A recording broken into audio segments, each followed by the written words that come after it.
Hi! Welcome back to my channel. ఒక్క రోజులో ఇన్ని పనులు చేయొచ్చని నన్ను చూసి నేనే నేర్చుకోవచ్చు.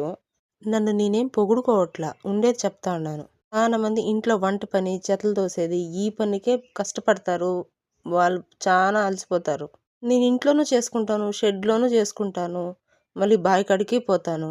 మా బావ లేనప్పుడే బావి కాడికి పోతాను. మిగతా సమయంలో అయితే నేను పోను.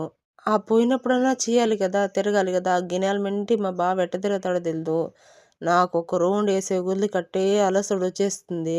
నేను లేచేది 6 గంటలకి. 6 గంటలకు లేచింది మొదలు షెడ్‌లోకొచ్చి పేడకలెత్తి, నీళ్ళు తాపి, పాలు పిండుకొని, ఇండ్లల్ల పోయి, ఇంట్లో ఉండే పడకలు, దుండ్లు, దుప్పట్లు అన్నీ ఎత్తి, ఇండ్లల్ల చెత్తలు దోసి, మళ్ళీ సామాన్లు కడిగి, వాళ్ళకి ఏం కావాలో అడిగి, వాళ్ళకి ఏది నచ్చితే అది చేసి, వాళ్ళకి పెట్టి, వాళ్ళని పంపించే కొలికి అయిపోతుంది పని.